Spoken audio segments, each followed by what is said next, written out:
Good morning to all of you, and greetings from Dr. Yudi Ahuja from USA. This month, I'm privileged to be the moderator of our ISTD Virtual Global Chapter second monthly webinar. I must thank Dr. Chawla for giving me this opportunity. We have two speakers today. Before I invite them, may I request the chairperson, Dr. Chawla, to say a few words of welcome to all the members who are present here. Thank you, Dr. Ahuja. It's our privilege to have you moderate webinar today. I would like to welcome everybody on behalf of all the members of the Indian Society for Training and Development, the virtual global chapter. The chapter was launched 2 months ago, and we in the meeting we announced that we will do one webinar every last Saturday of every month, and till now we have been able to keep that up. So this is the second webinar where we have two great speakers. Matthew is from Poland and Eva from Iceland, come Sweden. So a few things just to update about what we have decided going forward. Every time we will have one male and one female speaker. So this is something like we will go for equality, and this is something that we should vouch for. And also from now onwards, we will have one practical oriented speaker and one research oriented speaker. So we give a multitude of inputs, or we deliver the outcome we get out of attending the webinar. So the next webinar would be on, oh, sorry, the next webinar would be on 31st of July, because that is the last Saturday. And again, we will have one person who is from research background and one from practical background. So I invite you all, I welcome you all once again, and I give the floor back to Dr. Ahuja to take it forward. Thank you. May I have the privilege of welcoming Dr. Eva Carlson for the second monthly webinar meeting today. If I'm right, she's from Sweden. And as I see, the topic is future of energy. Dr. Eva, we need energy now. The way the environment is, I think chosen a very good topic. All of us, all the members, everybody needs energy for ourselves and energizing others. Well, Dr. Eva is an assistant professor at the Department of Business Administration at Reykjavik University. She is affiliated with SIF, which is Sustainability Institute and Forum at Reykjavik University, and the Research Institute of Industrial Economics, a Stockholm-based private and independent foundation devoted to pursuing highly relevant research for trade and industry. Her research interests include energy markets, the environment, and smart cities. She has published a number of peer-reviewed articles in top energy journals and co-authored several reports focusing on electricity markets and electromobility. Dr. Eva teaches economics of energy markets at the Iceland School of Energy. In 2015, she received a PhD in economics from the Stockholm School of Economics. Dr. Eva, I want to make one point. Energy, as I said before, is something which we are dying to get. And second thing which I want to share with you, the word sustainability. When I got my UN assignment as senior advisor on human resource development, the topic given to me was sustainability development. So I'm excited to hear you on energy and the word sustainability, other thing which I see as a part of your presentation. Without taking more time, I would like to invite Dr. Eva. Dr. Eva, you have 30 minutes to speak, and there will be some questions and after answers after you finish your speech. Dr. Eva, please. Okay, thank you very much. Thanks a lot for this introduction, and thanks a lot for the invitation to participate and present at this event. I'm very honored.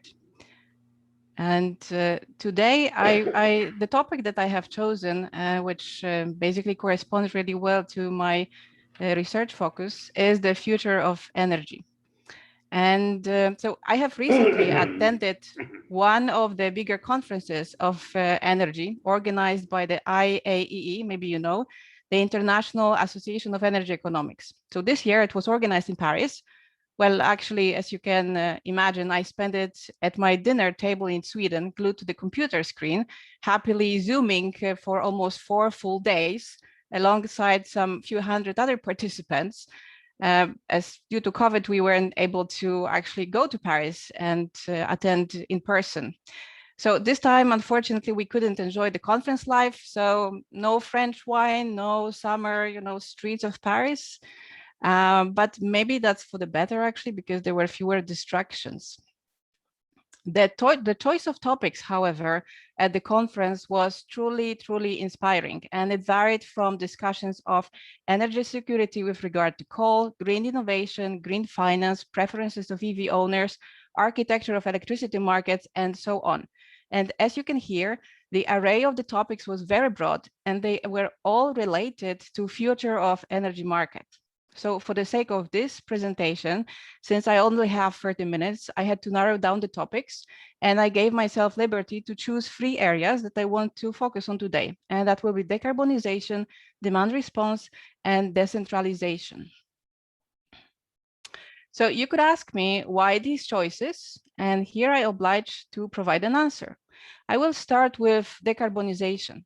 So the scientific world agrees that human behavior is at the origin of extra greenhouse gas emissions, which are mainly present under the form of CO2 and other gases. But CO2 is the major culprit.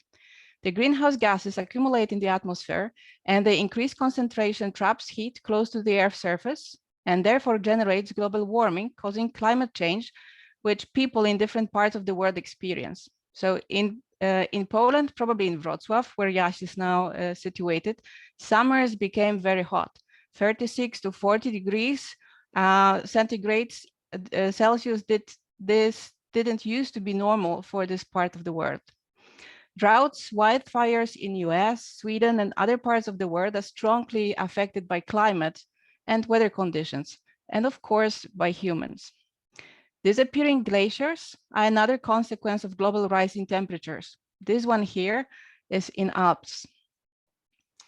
As I now live on Iceland, where I work at the university, I wanted to give you also a related anecdote, although I'm not sure that word anecdote is actually suitable, as this was in fact a sad event.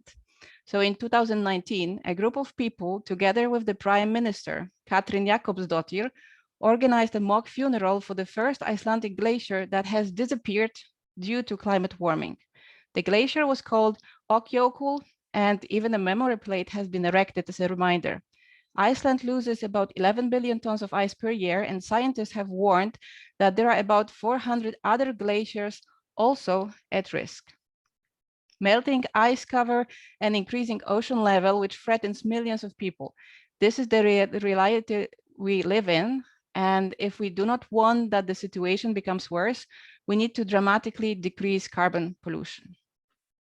Following the Paris Climate Agreement, decarbonization is now part of the policy agenda. The Paris Agreement on Climate Change, which was adopted by 196 parties in Paris at the end of 2015, has formally set up a goal starting that countries want to hold the increase in the global average temperature to 2 centigrade Celsius above pre-industrial levels, and pursuing efforts to limit the temperature increase to 1.5 Celsius above pre-industrial levels. The EU objective is to be climate neutral by 2050, and as such, various actions have to become part of a net zero greenhouse gas emission economy. On the graph here, you can see where the greenhouse gases come from. 73% comes from energy, electricity, heat, and transport. 5.2% from direct industrial processes, 3.2% from waste, and the rest, almost 18.5% from agriculture, forestry, and land use. Among all the sectors, energy and transportation require a major transformation. Since 1990s, a 37% drop in EU industrial emission has been observed. However, emissions from transport sector have increased in the same period by 16%. In order to halt more dramatic consequences caused by climate change, there should be a global peaking of greenhouse gas emissions as soon as possible. So let's see, what do statistics say? So every year, the International Energy Agency prepares a detailed overview of the key energy indicators and also plots future scenarios for the use of energy, focusing also on the level of emissions. The results are presented in the flagship publication, World Energy Outlook. In the latest one, the agency has provided 4 scenarios for the year 2040. So the first scenario here, the stated policy scenario, reflects all of today's announced policies, intentions, and targets already taken and agreed upon. The assumption is that the COVID-19 pandemic is gradually brought under control this year, 2021, and the global economy returns to pre-crisis level the same year. The second scenario, a little bit more pessimistic, the delayed recovery scenario, is designed with the same policy assumptions, but a prolonged pandemic causes lasting damage to economic prospects. The global economy returns to its pre-crisis size only in 2023, so in 2 years, and the pandemic opens a decade with the lowest rate of energy demand growth since 1930s. The third scenario, maybe the most interesting, the sustainable development scenario, assumes that there is a surge in clean energy policies and investment, and that these put the energy system on track to achieve sustainable energy objectives in full, including the Paris Agreement, energy access, and air quality goals. The final scenario extends the sustainable development scenario analysis. The net zero emission by 2050 scenarios includes the first detailed IEA modeling of what would be needed in the next 10 years to put global CO2 emissions on track for net zero by 2050. So 20 years ahead, as it is proposed in the third scenario, the sustainable development scenario. Here, we can see historical and projected CO2 emissions from energy infrastructure in use and power plants under construction operated in line with past practice. So here, this golden brown line, these are the historical emissions. And as you can see, we haven't really reached the peak yet. And let's first look at the orange and pale green lines here. So if existing energy infrastructure and power plants under constructions were to be used in a similar way as in the past until the end of their lifetimes, the forecast says that the industrial CO2 emissions would be around 25 gigawatts here in 2030, and they will be dropping to around 10 gigawatts in 2050, reaching the complete zero emissions only in 2070. This level of emission would lead to a global average temperature rise of around 1.65 degrees Celsius with 50% probability. They would also by themselves almost entirely exhaust the scope for further emission consistent with the sustainable development scenario. You see these two lines, they overlap. So basically more emissions from any other source would not be allowed. The dark green line here shows at what tempo we should be decreasing emissions in order to reach zero emissions by 2050. Here, we have a comparison of the stated policy scenario. So when all the actions that have been already implemented and were planned are taken into account, and the sustainable scenario, which assumes zero net emissions in 2070. In the sustainable development scenario, a wide range of technologies and measures are deployed to reduce emissions from existing assets. This includes, for example, reducing the amount of output from existing coal-fired power plants, either by repurposing them to focus on providing only flexibility. So basically that they just are operated in the times of necessity, the peak hours, not as a base load as they are mostly used these days. or by equipping existing coal power plants with carbon storage and capture, or co-firing with biomass, or retiring if these other options are not viable. On the other hand, existing buildings can also be made more efficient by insulating or air sealing, replacing inefficient heating system and applications, and installing heat pumps and domestic renewable energy systems. So the most needed decarbonization is in energy, transport, and energy for industrial use.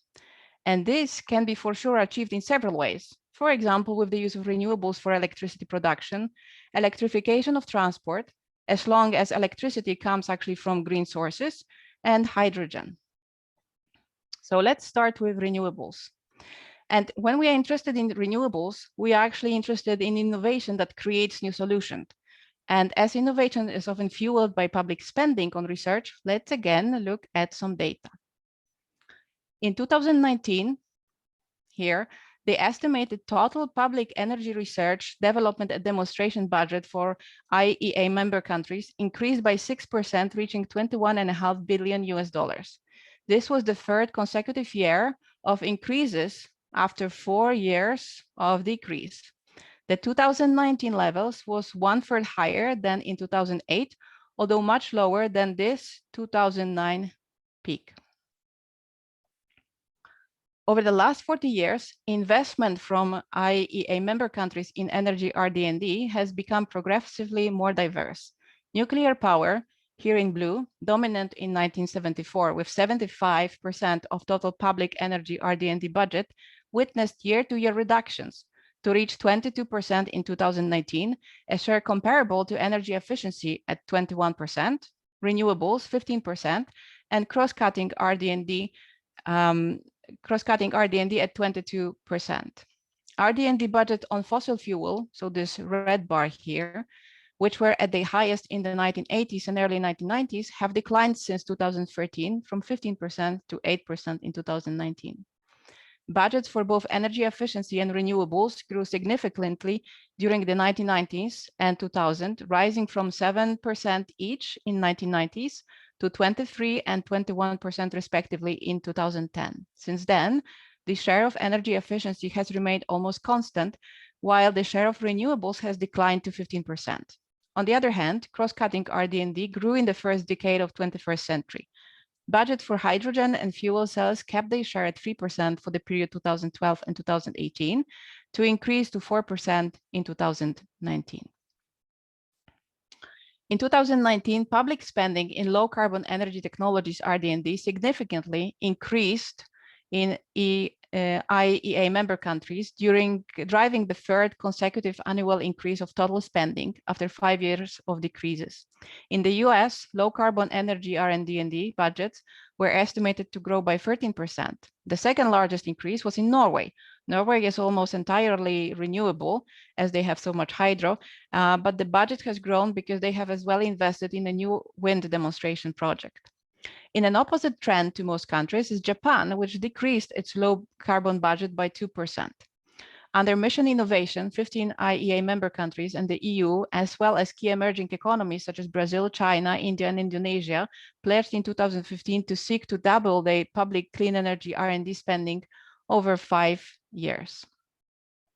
Here, we can actually see the total world energy supply. That is the sum of production plus imports minus exports, with adjustments for stock changes. So between 1971 and 2018, world total energy surplus increased 2.6 times. Its structure changed. Oil fell from 44% to 32% of total energy supply between 1971 and 2010, and it is stable since then and still the dominant fuel in 2018. Natural gas consolidated its third rank, growing from 16% in 1971 to 23% in 2018. As you can see, renewables are only a small part of this graph. It's basically something about biofuels and waste, of course, hydro, and then the others. Countries around the world are investing into more renewable sources for electricity production, and this will be the trend. However, it is also not without issues. although we would like to supply all electricity with renewables, currently this is not doable.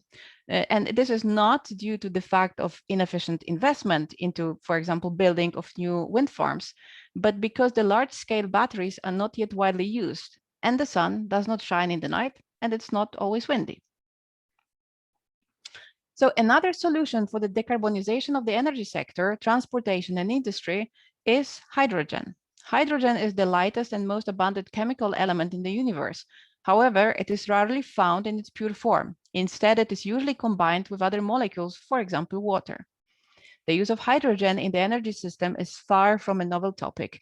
In fact, hydrogen has been produced and used for several industrial purposes, including oil refining and ammonia production for decades. At present, however, the vast majority of hydrogen is produced through fossil fuels, meaning it is contributing to, rather than helping to prevent climate change. Reportedly, 120 million tons of hydrogen are produced each year. 95% of this hydrogen is produced through fossil fuels, which corresponds to emissions equivalent with the emission of Indonesia and the UK combined. Hydrogen is largely used in an industrial application, with the top 4 applications being oil refining, ammonia production, methanol production, and steel production. In the future, hopefully, hydrogen can be used for heating, electricity production, as it can be burned like natural gas, except that it actually doesn't release any carbon dioxide, or industry, which requires high temperature heat. Hydrogen is present in almost all colors of the rainbow. So green is made through electrolysis of water, and it uses electricity coming from renewable sources. However, it is not yet competitive due to high costs. Gray, the most common form of hydrogen production, comes from natural gas. However, emissions are released into the atmosphere. Blue is produced as well using natural gas, but with carbon emissions being captured and stored or reused. However, negligible amounts are in the production due to the lack of capture projects. Brown is the cheapest way to make hydrogen, but also the most environmentally damaging due to the use of thermal coal in the production process. And there are as well some other colors. So pink, that would be where hydrogen would be produced through electrolysis, but using nuclear energy. Yellow, through electrolysis, but using solar energy. And as well turquoise, which uses a process called methane pyrolysis to produce hydrogen and solid carbon. However, this hasn't been proven at scale, and there are concerns around methane leakage. Here we can actually see processes involved in the production of this green, rainbow element. Green hydrogen, which is here at the top, is produced with the use of renewable energy and can serve as a way to harvest renewable energy where it is in surplus. For example, during the night when it's really windy and the demand for electricity is really low, or sometimes even during the day, for example, a public holiday in summer. The excess energy can be stored and used for electrolysis when water is split into pure oxygen and pure hydrogen, which can then be stored, transported through pipelines, or compressed. In this way, the energy could be stored and used when the demand is high, so it could be used for balancing of the electrical grid. Blue hydrogen here also comes through a similar process, except that the harmful carbon dioxide is, so the blue hydrogen is created here actually from when the natural gas is being burned and it's split into hydrogen and CO2, which is a byproduct. And here it is actually captured and stored. Gray hydrogen, on the other hand, it comes through a similar process as here, except that the CO2 is actually released into the air. There is a great interest in hydrogen within the Asia-Pacific region, most strongly in Australia, Japan, China, South Korea, Singapore, and New Zealand. The demand comes primarily from Japan, China, South Korea, and Singapore, and all have ambitious hydrogen strategies. Interestingly, Japan, Korea, and China are the 3 largest importers of liquefied natural gas today, with 55% of the global market. There are parallels between hydrogen and LNG, and these countries see hydrogen as a path to maintaining energy security while addressing the environmental effects of fossil fuel use. Also, EU has recently published an ambitious hydrogen strategy, which calls for the development of hydrogen generation capacity both within the Union and in neighboring countries. Southern and European neighboring countries, for example, Morocco and Ukraine, have already been identified as potential nations to supply internal hydrogen demand. The strategy calls for 40 gigawatts of renewable hydrogen electrolyzers in Europe and 40 gigawatts in Europe's neighboring countries, which then would be exported to the EU. Green hydrogen, which is matching the decarbonization needs, is, however, still quite expensive. And here in this table, you can actually see a comparison of core forecasts for different types of hydrogen, from basically now the prices that are now to prices that are expected in 2060, 50, 60. Here, if you look, there are different, here there are different types of hydrogen. And if you just look through these prices and scenarios, you see that there is a big diversity between the numbers. Here there are some really high numbers, really not high costs. So in general, there is disparity between the scenarios, but basically right now, at least currently, green hydrogen, which would be really good for decarbonization purposes, is quite expensive. So now I wanted to change the topic a little bit, and I would like to move to the next big trend shaping the future of energy, and that is demand response. Demand response is when active consumers can react to changing circumstances of electricity production and shift their consumption. They will decrease their electricity usage when prices are high and shift their consumption to cheap hours, for example, at night. They will, for example, do washing at night instead of around 17 when prices are high. The precise behavior and timing of such decisions depends on the access to renewables and their type, and also requires change of consumer consumption patterns.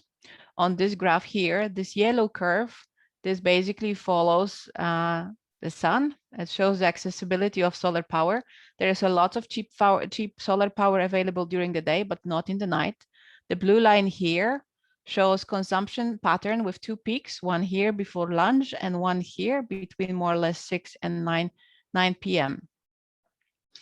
The red area here indicates high prices due to high demand. The solar power is at the time not available, and therefore consumers should be encouraged to reduce their consumption at this time and shift it to the middle of the day when abundance of sunlight offers cheap prices. Harnessing such a flexibility on the part of consumers is becoming an important tool of electrical grid management. However, such provision of flexibility needs to be rewarded based on its location in the grid and the service itself. Flexible demand is desirable for many reasons. If demand is adjusted to available production, the risk of a power deficit reduces, and thereby the need for new investment in power stations and the electricity grid is also reduced. Demand-side flexibility can also contribute to less frequent activation of high-emission production in a deficit situation, as in case of power deficit, fast-starting oil or gas power plants need to start, and they are usually connected with high emissions. Overall, increased demand-side flexibility results in more efficient use of resources and contributes to the fulfillment of climate and energy policy goals. However, of course, flexible demand requires that appropriate incentives exist.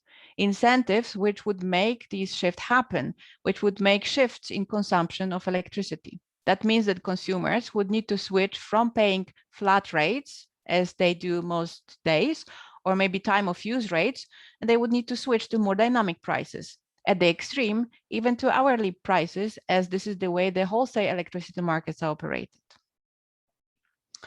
The more extreme version of demand response are flexible prosumers who join energy communities.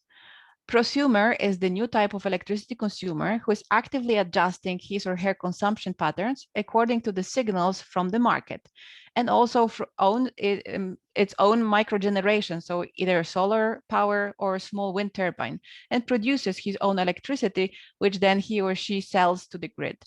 Here, on the picture, you see an idyllic village in Slovenia, Luce, which is the first energy self-sufficient community in Slovenia. So Luce is the first community that is able to meet its electricity needs on its own, moreover, exclusively from renewable energy production. Energy communities offer means to restructure our energy systems by harnessing energy and allowing citizens to participate actively in the energy transition and thereby enjoy greater benefits. Energy communities can take any form of legal entity, for instance, that of an association, a cooperative, a partnership, a non-profit organization, or a small, medium-sized enterprise. It makes it easier for its citizens, together with other market players, to team up and jointly invest in energy assets. This in turn helps to contribute to a more decarbonized and flexible energy system, as the energy community can act as one entity and access all suitable energy markets at the same level as other market actors. Through the Clean Energy for All Europeans package from 2019, the EU has introduced the concept of energy communities in its legislation, notably as citizen energy communities and renewable energy communities. Empowering renewable energy communities to produce, consume, store, and sell renewable energy will also help advance energy efficiency in households, support the use of renewable energy, and at the same time contribute to fighting poverty through reduced energy consumption and lower supply tariffs. Energy communities are also valuable in places where grid is weak and there is high probability of transmission line outage. However, there are still unresolved issues with the form of these communities. What is the most effective setup? Should it be a community with an aggregator, or maybe peer-to-peer trading with the use of technology more like a Bitcoin? How are consumer privacy rights preserved, especially in view when they want to leave the community? How does the presence of community affect local housing market? It's just to name few. So to sum up, in these almost 30 minutes, I have presented you the 3Ds of future energy system: decarbonization, demand response, and decentralization. They are all connected and all have the issues that remain to be solved. And although I have maybe rushed a little bit through the topics, since each of these Ds could be basically a topic for at least 1.5 hour talk, but I still hope that you have learned something new, or at least you have refreshed what you have already known. Thank you for listening.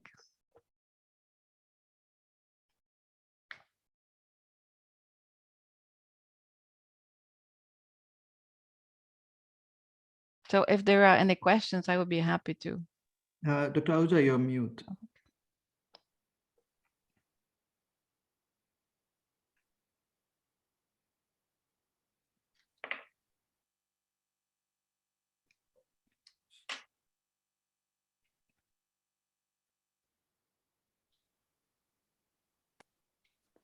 Dr. Ahuja, you are on mute.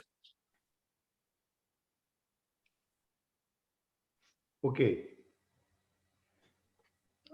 If you have a question, can you please raise your hand on participants? Dr. Eva is open to any question that you may have, and we have 8 minutes to answer the question.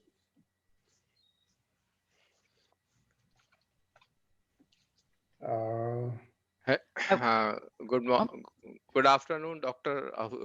Eva. This is Dr. Suresh Vishwakarma. I'm calling from Vancouver, Canada. Very first thing, it was a wonderful presentation, very good one, very informative one. Within 30 minutes, you try to capture a lot of things. I just have a little question. How far you think that users behavior, I mean to say of different categories, how much does it impact on the on contributing to the transition from I should say the conventional dependence on fossil fuel to renewable energy, or to energy saving? How much in your opinion the user behavior has got an impact on it? Okay, thank you very much. It's a very good question. And I think it is, well, a very difficult one, really tricky. So in general, I believe, and I think that this is a shared view in general in the sector, that consumer behavior can affect a lot the energy system. Using more efficient appliances, using electricity when it's cheaper, that basically means that we don't need an expensive new power plant for extra supply, because people are just going to decrease their consumption. So I think the participation of consumers is extremely important. However, the question is how to make sure that they are going actually to participate. And I think that this is the biggest problem. I mean, we see, for example, from financial markets that people are not very prone to use it, to changing their behavior. And there are whole new big studies of trying to see how can consumers be incentivized to change their behavior. Would that be financial incentives, so lower prices, or higher prices for day production? I mean, wind was so successful because of feed-in tariffs, right? Or maybe people are just they want to help, and there is some sort of intrinsic motivation behind the motivation. They basically believe in green world, green energy, and therefore would like to choose green choices. And this really varies from geographical area to from culture, from country to country. So this is actually very tough to answer, and still being investigated. But I mean, definitely tricky. Thank you very much. Actually, I am doing my postdoctoral research on this topic only, and I am working on my project is in a country where the electric tariff is very, very cheap. So that is the reason, because they are a large producer of natural gas. So what is happening? Everybody, more than 90% of the users, they are in the highest slab. Everybody is using more than 1,000 units per month. And now it is very, very challenging for the government to change customers' behavior, users' behavior. The country's dependency on fossil fuel is so high that it is now losing the opportunity because they are not able to export their fossil fuel. Most of the fuel is being used in-house. So now government is actually working that how they can somehow change the users' behavior, so that the people also have that habit of saving energy, which is currently not there. It is this is the biggest challenge, despite having also. I think this is particularly challenging in places where electricity is already cheap, because then there's, I mean, little that the country can do in order to decrease the tariffs even further to incentivize something. At policy level, can you suggest something that if I can suggest something, include in my reports?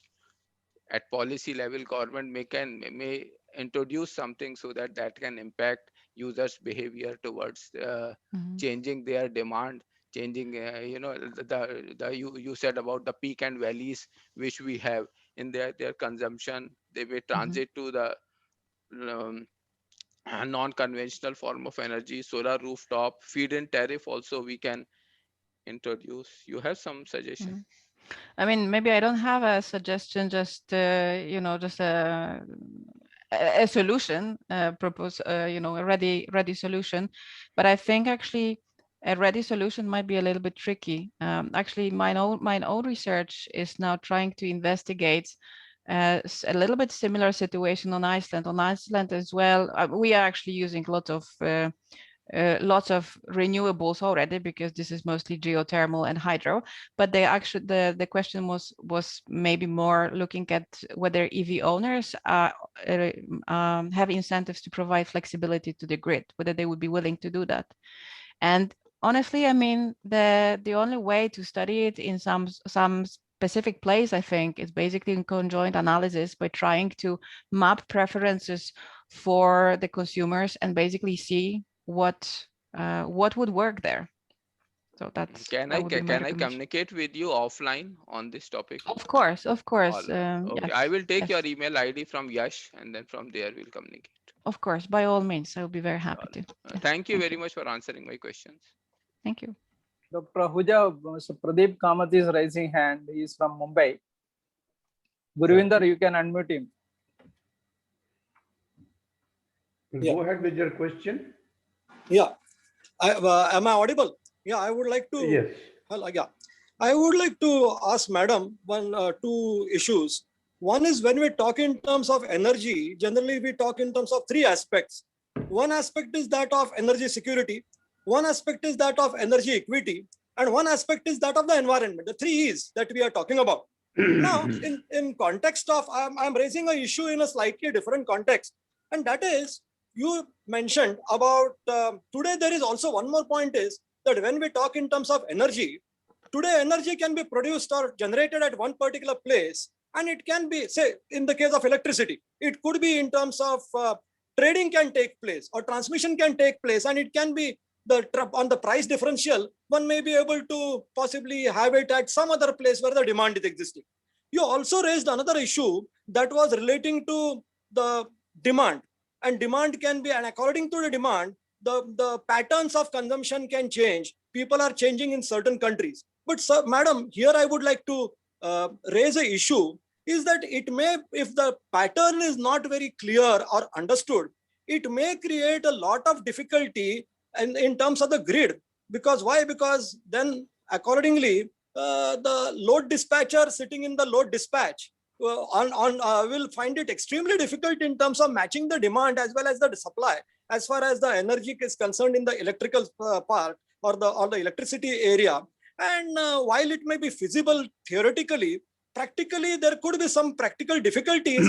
It can even lead to collapse as far as the grid is concerned if there is a improper match which may possibly take place. And that is one part. The second issue which I would also like to raise is relating to the aspect of renewable energy which is there. Now today, what is in future, what will be the scenario in your pattern, in terms of a change from the traditional aspect of energy to maybe a new aspect of the renewable energy, meeting that part, which will help in terms of the sustainability aspect also, as well as otherwise, including the cost part, which is there. So, madam, your take on all these issues, some perspective in the global scenario, I think that will be enlightening to all of us. Yes, thanks a lot. That was a pretty big question. So I might ask you, for a repeat on some. But yeah, so you raised a very important point that actually with a more demand response, there's of course more of stuff happening into the grid. So it's actually much more difficult to balance it. And this is why the setup of this cannot be done in rush, and it cannot be done potentially with the current institutions. So the balancing role in the last moment of balancing the grid, this has to be decided whether it's right now, it's basically within the arms of TSO, but I mean, what would be in some countries there are actually areas that there are balancing responsible parties that are responsible for just keeping track of these specific areas, and then only in times of need to asking the TSO, the central grid, for help. But this is definitely an important issue, and this is why I said that this is not yet optimal solution. It's as well with energy communities. So, for example, currently people are joining energy communities because they think that therefore they can be more self-sufficient. It's this idea of democratization of the energy production, and as well a little bit that they are going to use their own local grid, so they won't have to pay that much for the main transmission grid. So this is sort of guiding the current decisions. However, if we just like make a mental exercise and think in 10-15 years in the future, if we had many of these energy communities, what would happen if they all have low tariffs because they are just using the local grid? What happens if the local community actually collapses? They still need to rely on the central grid, but the central grid doesn't have money because the tariffs are non-existent or very cheap. So there are these questions that haven't been exactly solved still at the current moment. And there's lots of research trying to figure out the best solution, both from the engineering point of view and from the economy and efficiency point of view. So that's what I could say. Then you raised as well some question regarding or issue, as I understood, between the production, especially in the electricity grid, that you produce electricity in one place and then basically you have this availability of transferring it with high voltage grid to other areas that are often quite far away where the demand is actually located. And this in general should work like this. Of course, in reality, it might not always be the case. So for example, I know the case of, so China has invested very heavily in wind park.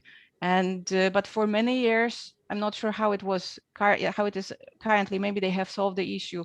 But the thing was that the wind was located, I think, in the west, northwest, and the demand was more close to the coast. So there was a really long transmission line connecting the huge wind farm and the big cities.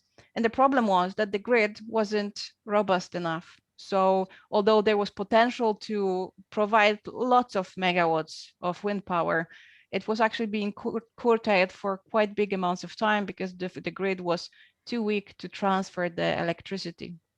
So, I mean, this all needs to happen, all these transformation, they need to happen in multiple levels in different places.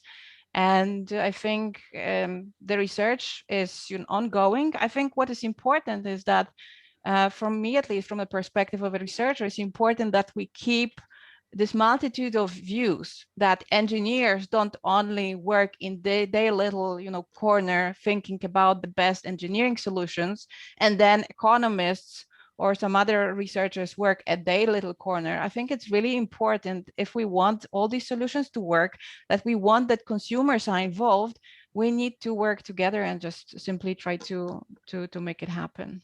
I think there's still lots of work ahead. I hope that at least I covered at least partially. Thank you very much. Thank you, madam.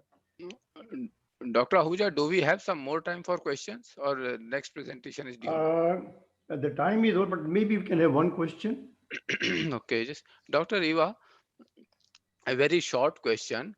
How far you think this feed-in tariff is popular, or it is something appreciating in view of the fact that during the peak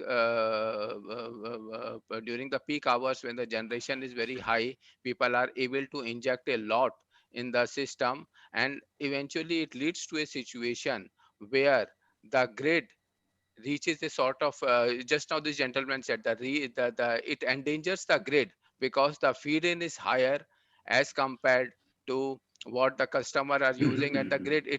There is a situation of blackout also. So do you think that this feed in tariff, this has to be controlled at certain point of time so that it is a win-win situation for both utility as well as customers? Otherwise customer will keep on injecting in the system. There will and utility, not only it will lose the revenue, it will jeopardize, it will endanger its own grid as well. So yet another very good question, and not an easy one. I think that the thing with feed-in tariffs, that was mainly at the beginning when the industry hasn't been mature yet, basically to help incentivize people to actually invest in that. Then over the time, feed-in tariffs have been changing. And now indeed, in some parts of the world, we have the moments where there is so much wind that the grid is on the brink of collapse. And I think the long-term solution, I mean, there are two. I mean, one is that I think that the goal is as well that feed-in tariffs slowly are just being reduced. Because feed-in tariffs basically means that somebody as well needs to pay for that. So this is why, I mean, for the everybody is society is paying for this feed-in tariff. So when the industry is at mature level, there's no need probably to have any more of them. On the solution for the grid, well, I guess storage, that would be the ideal thing, right? Basically that when we indeed have excess of capacity, then we can store it. For example, produce extra hydrogen. And I think that this EU at least strategy is sort of aiming a little bit at that problem as well, to use electricity, which is cheap when it's abundant, when there's plenty of it, and produce, for example, hydrogen, store it and use it for later. that will mandate investment in storage also. That is another investment with either utility will have to make or government will have to make. So again, there will be financial aspect associated. Definitely, customer is not going to pay for that. Of course. Well, I think that I wouldn't be so skeptical. I think that there is some opportunity for private market players investing in storage. But of course, I mean, probably majority would be on the TSO, yes, on the transmission. Big, I mean, for grids to be operational and stable, yes, I mean, the storage had to be large scale storage, which we don't really currently have. Anyway, thank you very much. Thanks once again Thank you very your much. intelligent answers. Thank you Thank very you, much for the Dr. invitation and all the questions. Thank you. Thank you, Dr. Eva, for the wonderful presentation and the wonderful answers to Suresh and Pradeep. Now, we have a second presentation today, a very interesting presentation. And the topic is the purpose of education. I was in a seminar the other day, and the topic was the purpose of life. And I'm quite keen, quite excited to see today if there is any connection between the purpose of life and the purpose of education. The speaker is a very, I would say, a very interesting background. Mr. Motes Gora, who is an entrepreneur, educator, and innovator with over 10 years of contribution to the education sector. From a football coach, it's very interesting. From a football coach to a founder to to an educational hub. He is currently developing education ideas, teaching children, and searching for innovation for business growth. He is always open to interesting, challenging, and innovative projects. As I said before, it's a very practical, interesting topic that we are looking forward to. Without taking more time, I would like to invite Mr. Gora to make his presentation, and we have 30 minutes time for your presentation, Mr. Gora. Mr. Gora, please. Thank you for this awesome introduction and also for the invitation. And maybe I will start with the answer to the question if there is any relation between the purpose of life and the purpose of education. And yeah, there's these questions and these topics cannot be talked or discussed separately. So yeah, they are firmly connected. And now I will just share my screen. Okay. Can you see the presentation? Yeah. Okay. It starts with, it begins with the title, so we can move on. I will just start my stopwatch. Okay. As I'm talking more from the practical point of view, and I would like to stress this out at the beginning that all things which I'm going to mention are really from this practical point of view, from being in this education area for years, and also by observation which I have made. But first, I would like to show you 3 stats which are also related to the purpose of life as well as the purpose of education. And first is that 51% of students are not confident in their career path when they enroll in college. So to simply put, students don't know what they want to do, but they have to choose their path, or at least the beginning in the college. Then what we can see that 75% of American college students start college undecided or change their major during the studying. And then 45%, I will just minimize, okay. 44% of students don't know what they want to do after graduation. So people have spent 15, 20 years in education they should have known something, but they don't. And I want to talk about three main areas from my point of view, which should be the purpose of education and which aren't, especially I want to stress out that I know perspective of Europe and America, and maybe this could be a bit different in Asia, but I don't think so. I think that the problems and the goals are in the end more or less similar. So the first thing which we should focus on, in my opinion, in education is to identify. And first, we should identify talents. But what is important that usually talents are actually overestimated, not underestimated, but overestimated. And we see that somebody sings well, or somebody counts well, he's good at math, he likes sport. And then we say, okay, you have to follow this. But then we should always have a question in mind. If you always like the things which you are good at, and if you don't like the things which you are good at, which are your talents, should you follow them in life? Should you follow them in education? In education, should we help children and teenagers develop their talents if these talents are not something they love to do, if they were just born with these talents, but that's all about this? So with identifying talents, this is important to remember always, that talent is one side of the coin, and the second is what children likes the most, and what of a child or a teenager's talents he himself can support, he can do at after the school, and not only at school. So and also about the talent, if somebody is good at math, he can do hundreds or thousands of things, and the possible paths are almost unlimited.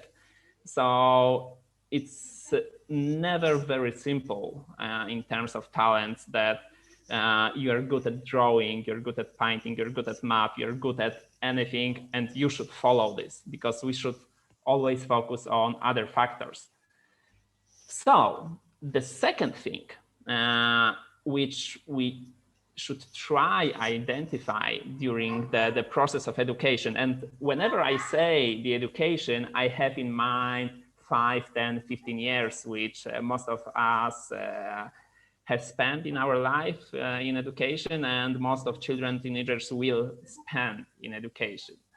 So strengths and weaknesses. And this is something really interesting, because usually if we want to do something, if we like doing some things, then the weaknesses don't stop us, especially if we have good support, if we have good mentors, and this could be our parents, this could be our friends, this could be our teachers, our educators, our mentors.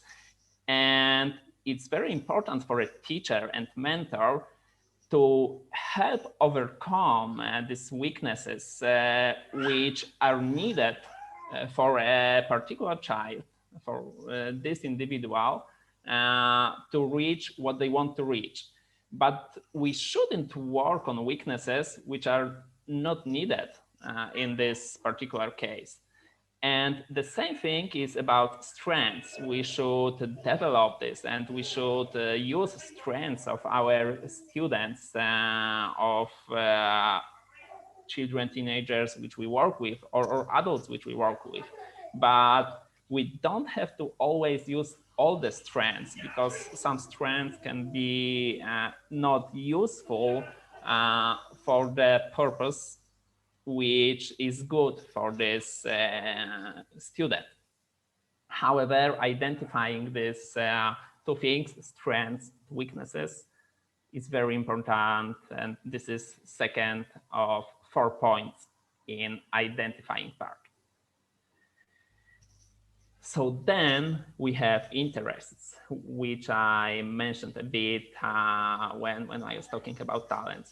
And this is much more important than talents, actually, because whenever something got your attention, whenever you're interested in something, whenever something drives you, you're able to spend a lot of time to develop yourself. And we can see many examples in sport where not always the talent wins, but many times what wins is are the students, are the players who are the athletes who can work hard and who like what they are doing, and they don't do this just because this was their talent. And as you could heard at the beginning, I started my education adventure as a football coach.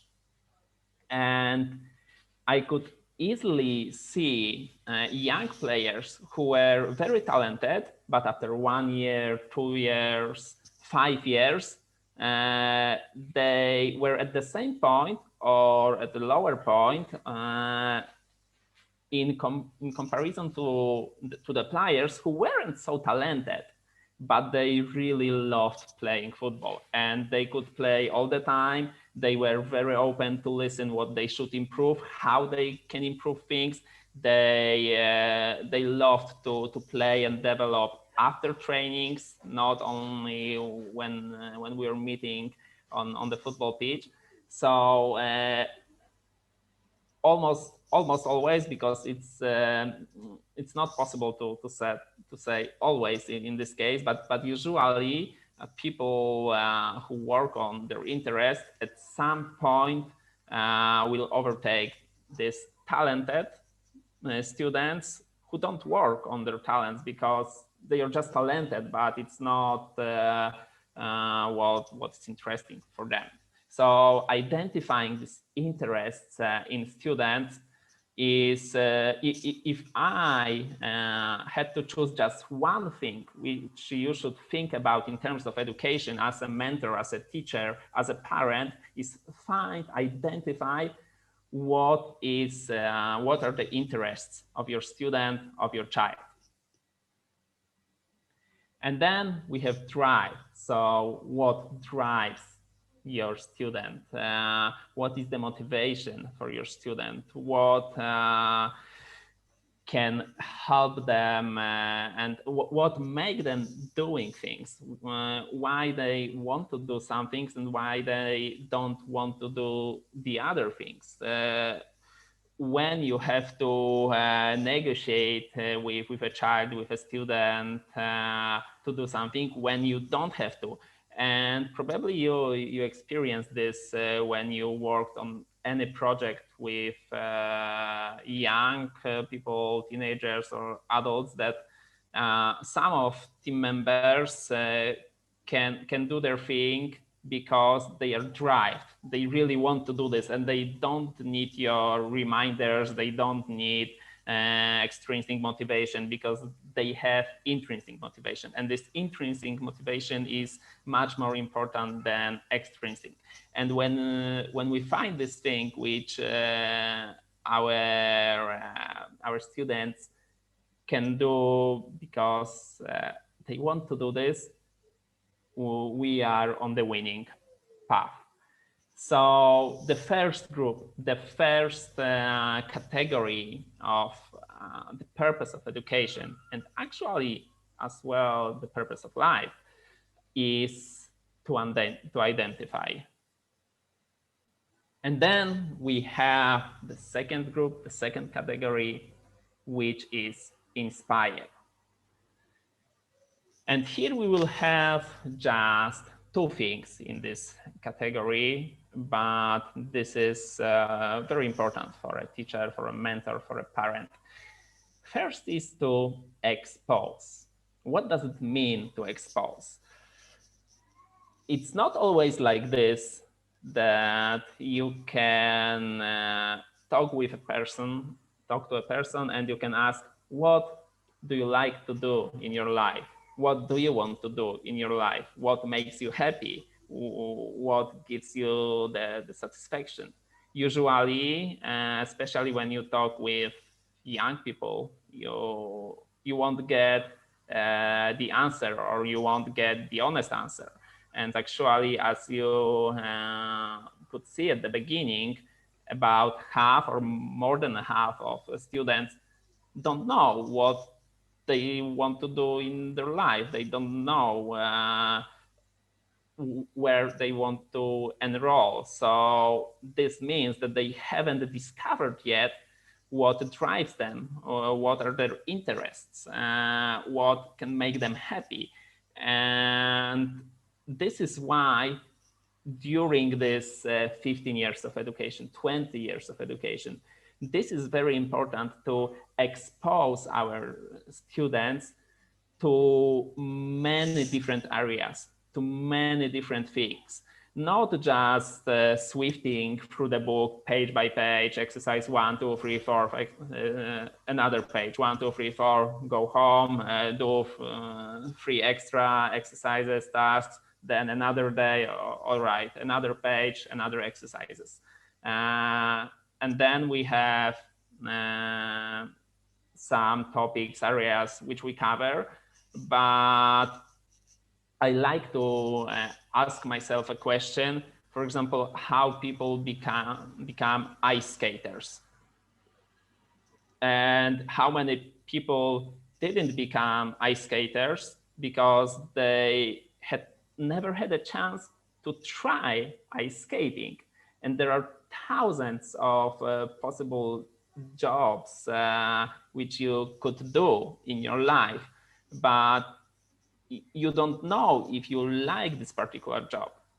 You don't know if you are good at this because you have never tried. And ice skating is being a sportsman, yeah. But for example, being an entrepreneur, how can you know if you are good at?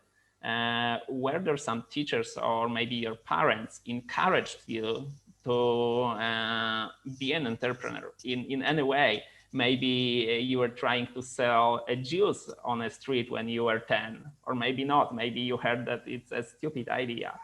So exposing children, exposing students to many different experiences, as many as possible, to help them identify and find things, activities which they enjoy.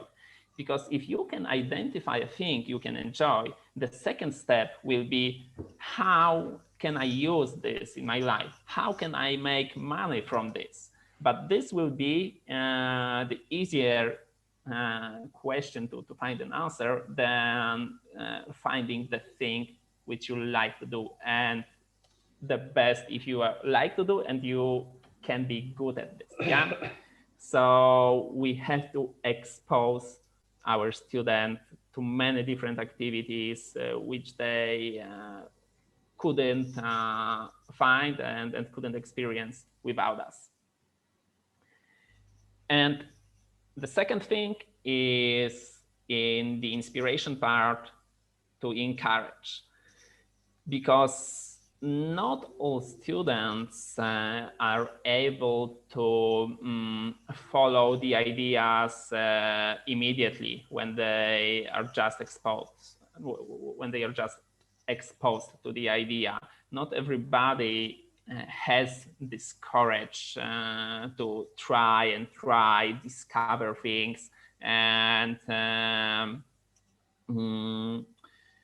going through the mistakes, they never give up. Actually, most of the students will need encouragement at some point. Even these very talented students, what I encountered many times, they can perform very well until the moment they face an exercise they can't solve.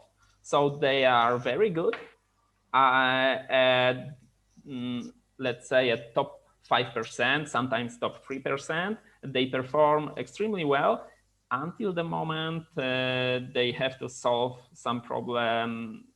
They don't know the answer to how to solve this particular problem.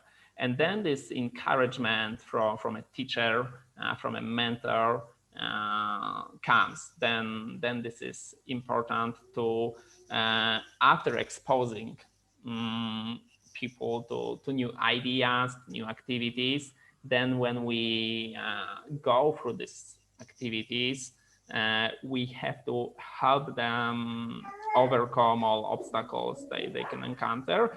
And during all the process, we also have to identify if they like it actually. Yeah. So then we go back to this first part, and during this inspiration path, we try to find and try to honestly judge and assess if our student likes this, and if he doesn't like, if the problem is because it's too difficult, and then this encouragement comes. So we have the identification and the inspiration as two main categories of the purpose of education. And then we have the third one and the last one, which I wanted to show you today. And this is development.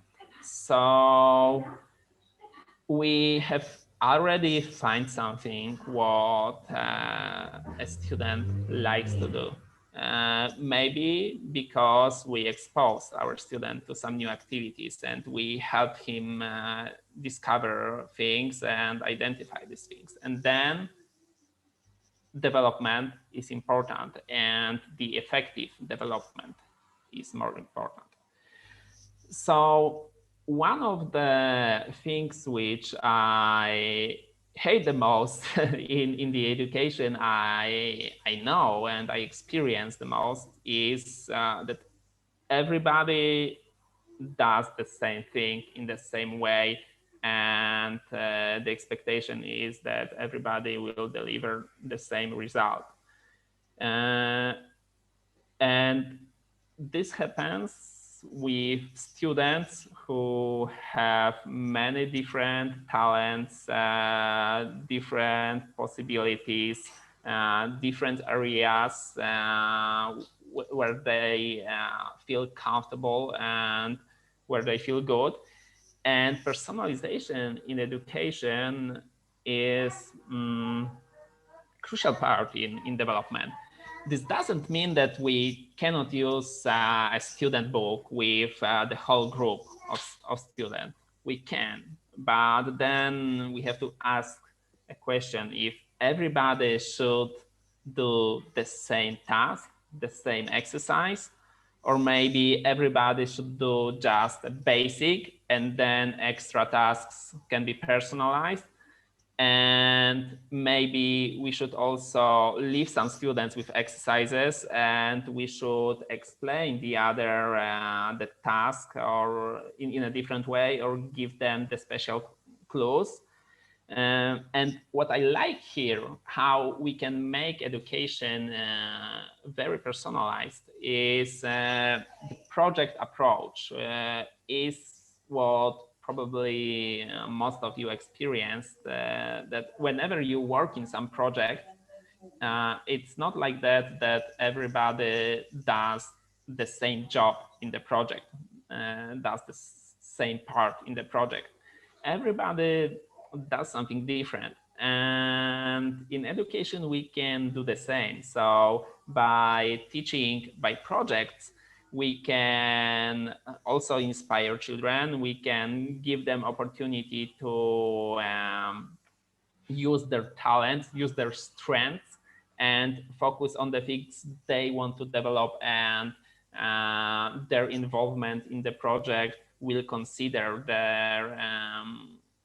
their individualities, yeah, and this individual approach, this personalization, is important part in development, because not everybody learns the same way, not everybody can do the same thing, and we need to remember about this.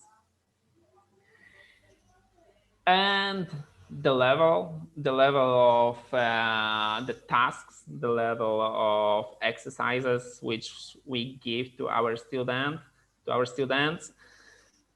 Sometimes this can be okay to give the same exercises to all of our students, and sometimes books are written in a way that we have some basic exercises and then we have some extra tasks with higher difficulties for this who needs to be challenged a bit more. But adjusting this level is something what I personally didn't experience when I was a student.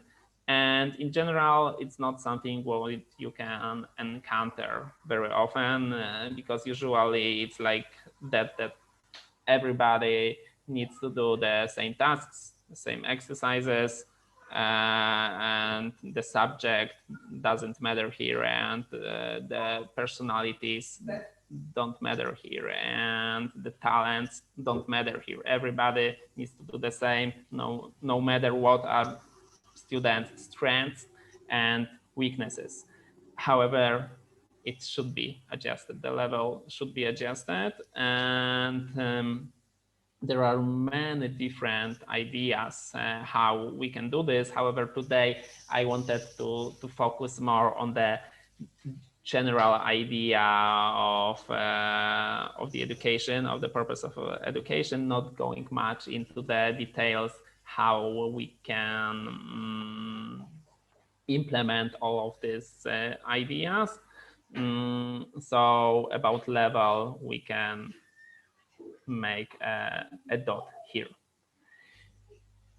And what is also important in terms of development is attracting our students. So we can just give them exercises, again, like please do exercises from 1 to 5, and that's it.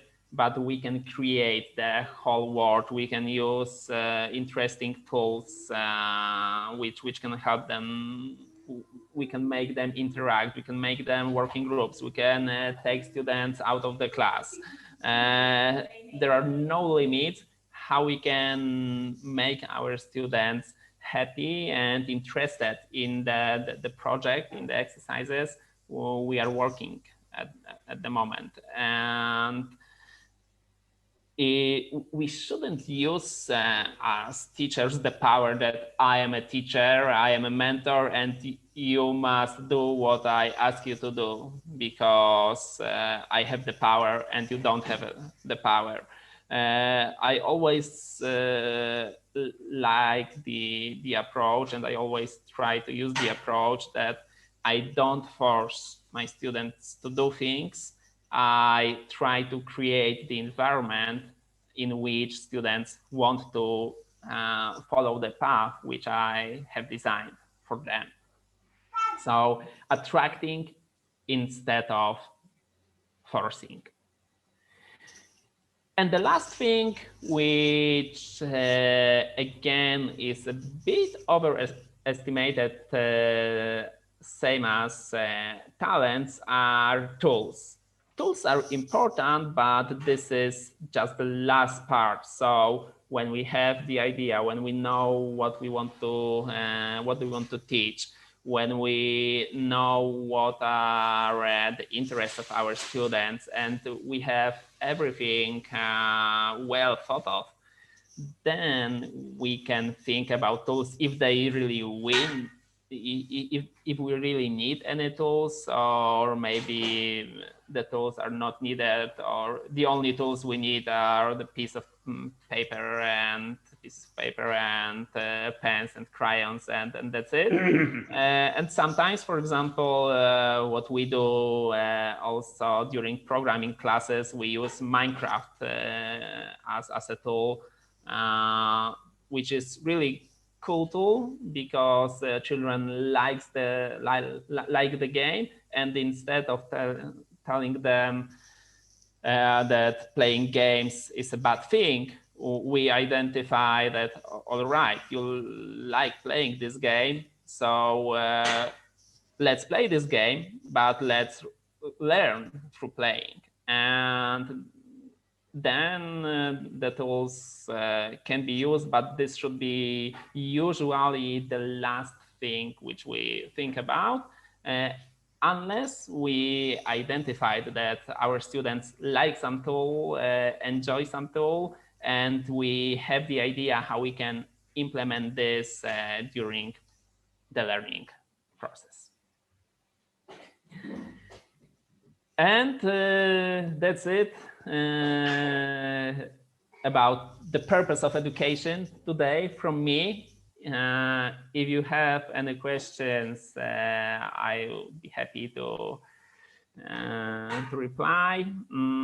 And as you see, I think that you can agree here that the purpose of education is really close to the purpose of life, and the ways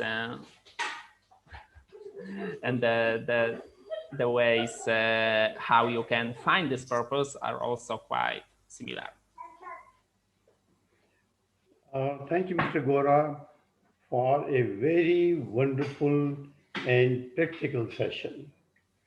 The way you have dealt with it, let me share with you before I invite any question. Very, very close to my heart.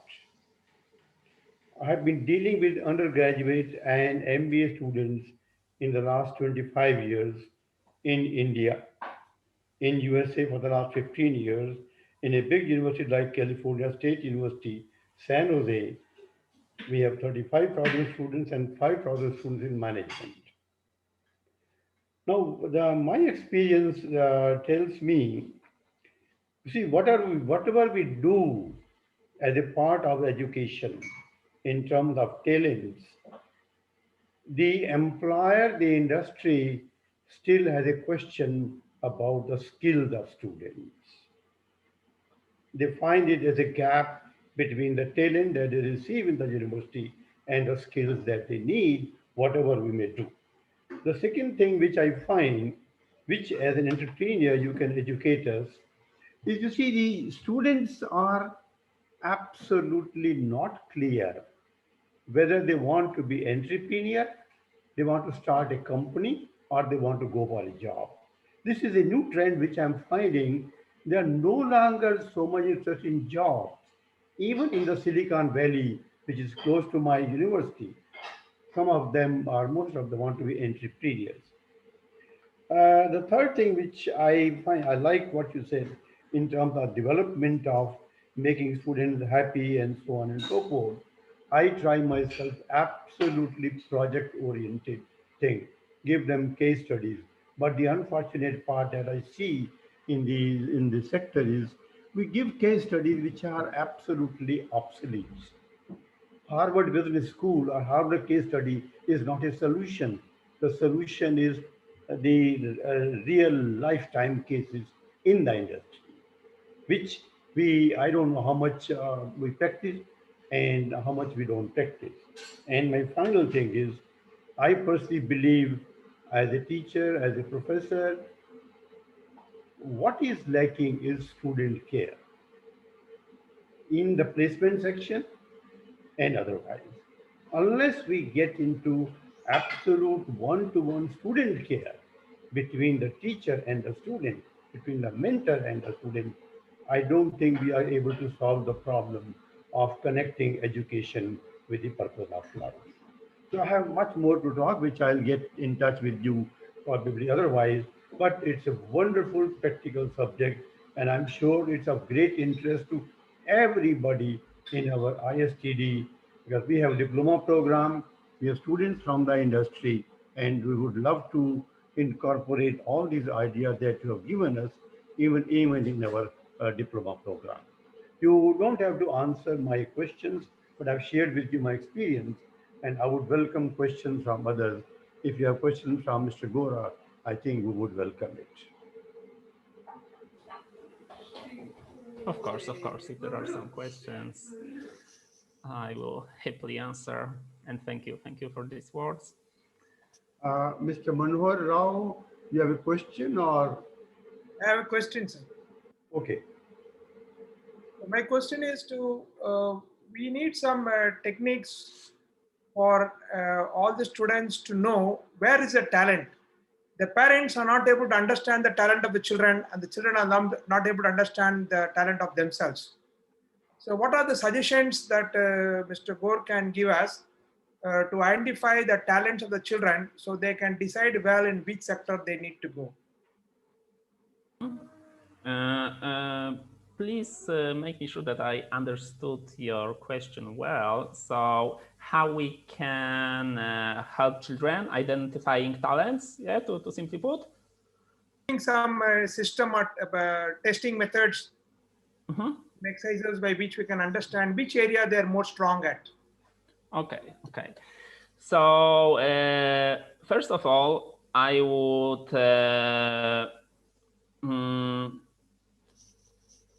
take our attention off the tests, and of the tests where we put, let's say, 100 children and we say, solve this test, and we see, okay, these 3 children scored 100, so they are the best. We have to work with them. They have a talent in this area because they solved the test best. That's tests are only for testing your background, your knowledge, but from the theoretical perspective.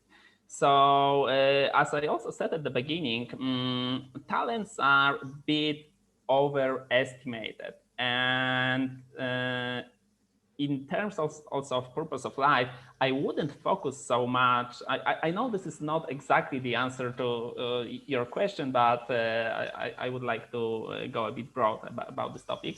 So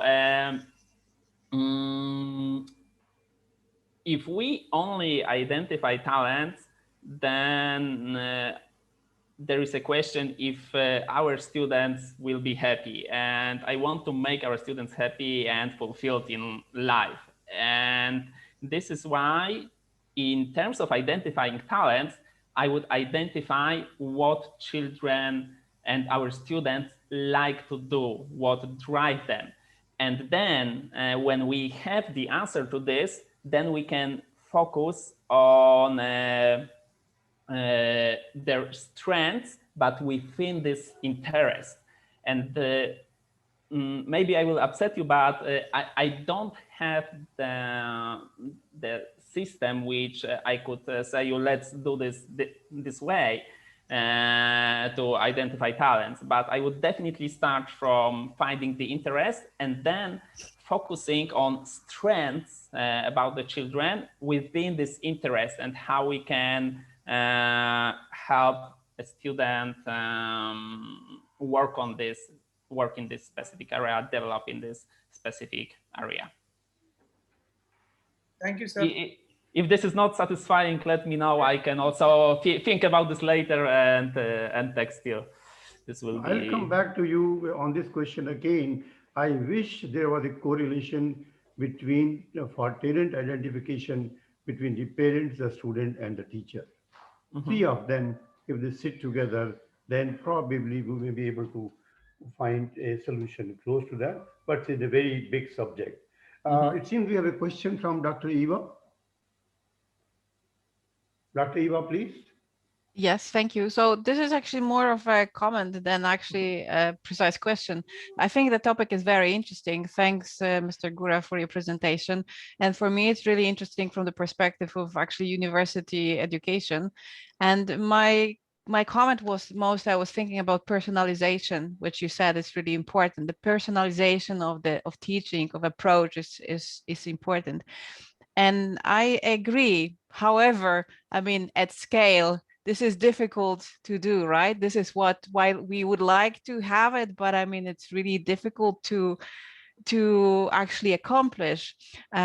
Just thinking that at university level, I actually have small classes and I have about 100 students, and it's considered a small class in other universities. So it's difficult to have a personal approach to all the students, although we still try. But I was just thinking that a general comment for the university education is that many universities in Europe and as well as in US, and I think some at least in other parts of the world, they are using this new perspective for teaching, which is basically student-centered, and where the programs that you are teaching, whether it's a bachelor, master, or PhD level, they have to have program objectives and then program intended learning outcomes, which are basically really centered of the different knowledge that students have to possess. And sort of historically, maybe the university education was very much knowledge based. Now we try to move as well into skills, but the skills that are actually transferable. So negotiations, working groups, presentation, all these skills that you can hopefully practice during your university education, and hopefully you can take them somewhere else as a package. So this is basically a trend now in university education to have these PILOs, a program intended learning outcomes.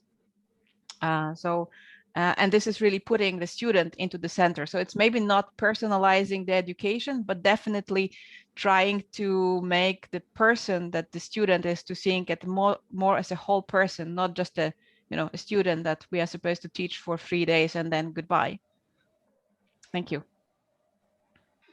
Very good concern, Dr. Eva. I face the same problem in the university. Skill development is really one of the very strong answers. And I would even add to it, the university system in the ISTD, this Indian Society for Training and Development, where we have a diploma. I've been teaching diploma students for a long time. I find although they are working in the industry on a specific job and they come for more skills, there's still a gap between the skill identification. So what we need basically, not that I'm answering the question, but I think the focus needs to be very much on skill development program, and then probably we might be able to reach more answers. I'm sure there will be more questions, but I think the topic is very vast, very interesting, and probably we'll look for more answers from Mr. Gora through a personal kind of collaboration or something. Thank you very much, Mr. Gora, for the wonderful topic and practical topic. You have answered partly my question, the correlation between life and education also. Thank you again for the invitation and that I could take part today. Yeah. May I invite now Mr. Manohar Rao to propose a vote of thanks for the speakers? Yes. Good morning and good evening, as we are from many countries, different locations. I'm Manohar Rao from Saudi Arabia. It's a great opportunity to do a vote of thanks to our ISTD VGC second monthly webinar meeting. And I'd like to thank our chairman, Dr. Yash, and ISTD VGC team, including Korean Daniel, for organizing this second meeting. And I would like to thank Dr. Oja for accepting to conduct today's meeting as a moderator. I'd like to appreciate the first speaker, Dr. Eva, for giving excellent delivery about the future of energy and sharing a lot of suggestions to various committees, government levels, and individuals. I'll also thank and appreciate the second speaker, Mr. Gora, for giving speech about the purpose of education. You have shared ways to identify the talents of students, and thank you for your suggestions to understand, for making us to understand the purpose of education. Then last is, I would like to thank the audience for giving their valuable time to attend this session and participate in the question and answer meeting to add value to our meetings. Over to Dr. Oja. Special thanks to Mr. Gurvinder Singh for technical support. A special thanks to technical support. So thank you everybody for very active participation in today's presentations.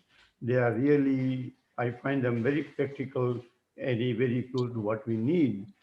I'm sure we will continue with these kind of topics even in the future.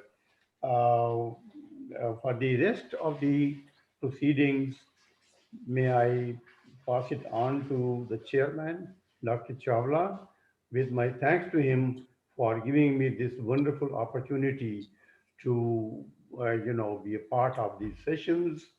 It's not being a moderator, but I think I felt as if I was in the classroom environment. And thank you very much, Dr. Chawla, and please, over to you.